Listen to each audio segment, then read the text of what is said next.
Bonjour. Ce cours, ce sera pour les troncs communs, biof, c'est les espèces chimiques ou les chimiques. Donc, qu'est-ce que ça veut dire un espèce chimique? On appelle espèce chimique un ensemble d'entités identiques, molécules ioniques ou bien atomiques. Si on prend le premier exemple, on a de l'eau pure. Au niveau microscopique, il y a des molécules de H2O. Toutes ces molécules sont identiques. Alors, l'eau pure, c'est une espèce chimique. Si on prend un fil de cuivre, ce fil de cuivre, il se constitue des atomes de cuivre. Ils sont tous identiques, alors on dit que le fil de cuivre, c'est une espèce chimique. Pour l'air, qui se constitue des molécules de dioxygène, O2, et de diazote, N2, est-ce qu'ils sont identiques? Bien sûr non, donc ils sont tout à fait différentes. Donc ce n'est pas une espèce chimique, on dit que c'est une substance chimique. Donc qu'est-ce que ça veut dire une substance chimique? Une substance chimique est un ensemble des espèces chimiques. Ça veut dire les espèces chimiques. Donc il y a la différence entre substance chimique et espèce chimique. Donc, une espèce chimique, peut-être une espèce chimique, par exemple, dans le laboratoire, par l'alcool, par le bicarbonate de sodium, par le sel. Une espèce chimique est toujours caractérisée par l'état physique. Donc, l'état physique, soit liquide, solide ou bien gaz. Ou bien sa couleur, la couleur dit avec la solution, il y a des solutions de la couleur bleue, rouge, violet, orange. Son nom, ou bien le nom, c'est la formule chimique. Et des grandeurs physiques comme la masse volumique, la solubilité, la densité, la température de fusion ou bien la température d'ébullition. Donc, on a les caractéristiques de chaque espèce chimique. Donc, on passe à l'identification d'une espèce chimique. Donc, pour identifier une espèce chimique, si on prend par exemple l'orange, le limon, il est les 5 sens. Les 5 sens, la vue, le goût, l'odorat, l'ouïe, le toucher. هما les 5 sens. شنو ممكن نعرف انايا بهاد les 5 sens بالنسبه للورانج؟ نقدر نشوف la vue، نشوف الشكل la forme ديالو، ou bien la couleur.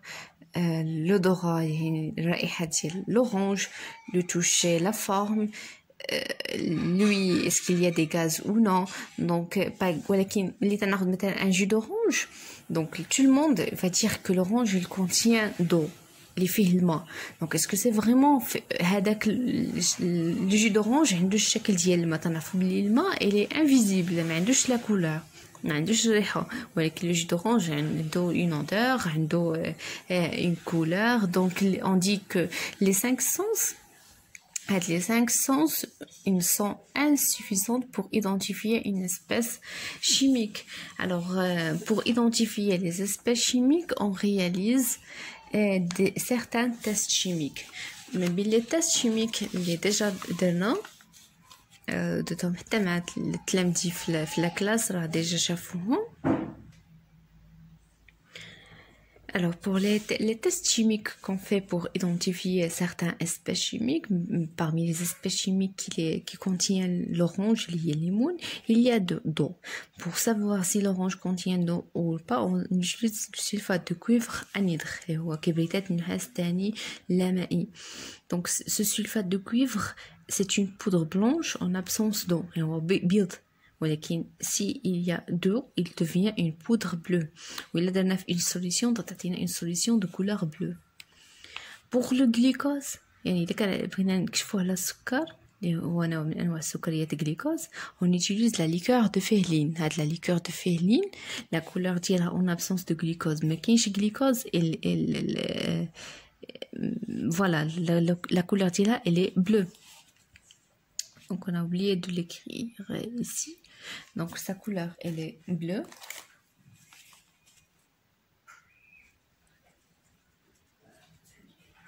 parenthèses. Et après le chauffage, il laisse la liqueur de féline, la glycose. Après le chauffage, il y a un précipite rouge brique, il y a un récip ahmar ajouri. Et pour l'amidon, il y a le test اللي تنستعملو فيه هو لو iodé. Donc ce test, il a en absence d'amidon, il reste marron, il est marron قوي, ou la présence d'amidon, il devient bleu ou bien violet foncé. Il y a d'autres tests qu'on fait pour identifier certaines espèces chimiques. Il y a le test d'acidité, donc dans ce test on utilise le papier pH ou bien le pH mètre.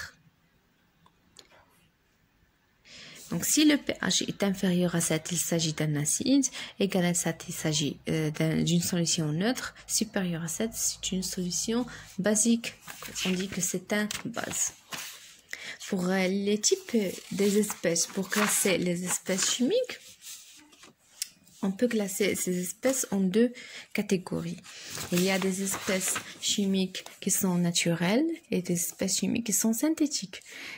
Naturel, ça veut dire existe dans la nature, comme le sel de cuisine, sa formule chimique est NaCl, chlorure de sodium, comme H2O, c'est l'eau, comme le glucose, sa formule chimique c'est C6H12O12, O6, pardon.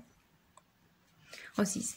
Et des espèces chimiques qui sont synthétiques, qui sont fabriquées au laboratoire. Donc, ça les laboratoires. Par exemple, la vitamine C, on peut la trouver, la vitamine C qui est une espèce chimique synthétique, et la vitamine C qui est naturelle, qui se trouve dans l'orange, dans les fruits, etc. Et comme l'aspirine, ça s'appelle l'acide salicylique, et le caoutchouc. Vous connaissez le caoutchouc artificiel, et il y a aussi de caoutchouc naturel qui se trouve dans la nature. Donc, c'est la classification des espèces chimiques.